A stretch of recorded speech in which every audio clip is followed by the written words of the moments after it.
Greetings all in the mighty name of Jesus Christ of Nazareth. I hope I find you well in good health.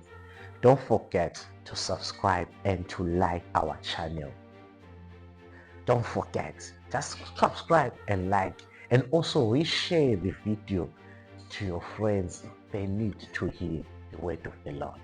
So, but today I'm reading to you where I'm sharing or I'm having a discussion from Ezekiel 37, I think from verses 1 to 12 there. Right, it says in verse 1, the hand of the Lord was on me, and he brought me out by the Spirit of the Lord, and set me in the middle of the valley. It was full of bones. Listen, it was full. He led me back forth among them, and I saw a great many bones on the floor of the valley, bones that were very dry. He asked me, Son of man, can these bones live? God is asking, can these bones live? The dry bones. I said, Sovereign Lord, you alone know. He never wanted to say, okay, they cannot live. Say, you alone, Sovereign God, knows this. And it goes on saying, then he said to me, prophesy to these bones and say to them, dry bones, hear the word of the Lord. This is what the Sovereign Lord says to the bones, to these bones. I will make breath enter you, and you will come to life. I will attach tendons to you and make flesh come upon you and cover you with skin. I will put breath in you, and you will come to life. Then you will know that I am the Lord. So I prophesied as I was commanded. And as I was prophesying, there was a noise, a rattling sound, and the bones came together, bone to bone. I looked, and tendons and flesh appeared on them, and skin covered them, but there was no breath in them. Then he said to me, prophesy to the breath, prophesy, Son of man, and say to it, this is what the Sovereign Lord says. Come, breath from the four winds, and breath into the slain, and that they may live. So I prophesied as he had commanded me, and breath entered them, and they came to life, and stood up on their feet, a fast of arm. Then he said to me, Son of man, these bones are the people of Israel. They say our bones have dried up, our hope is gone, we are cut off. Therefore, prophesy and say to them, this is what the Sovereign Lord says. My people, I'm going to open your graves and bring you up from them. I'll bring you back to the land of Israel. Then you, my people, will know that I am the Lord when I open your graves and bring you up from them. Wow, we see that the prophet Ezekiel, God said to him, asked him, may these dry bones live again? May they live again? He said, only you, Sovereign God, can answer that question.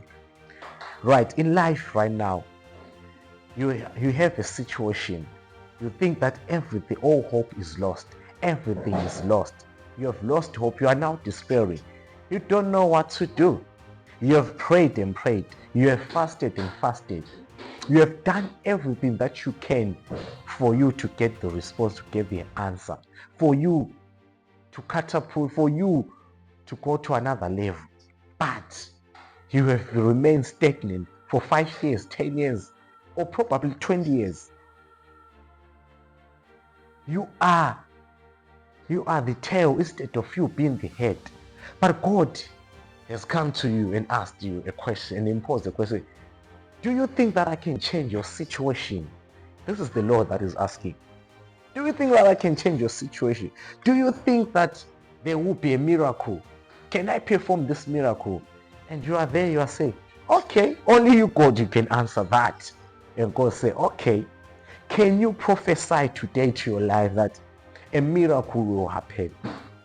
Can you prophesy that I'm not going to be stagnant?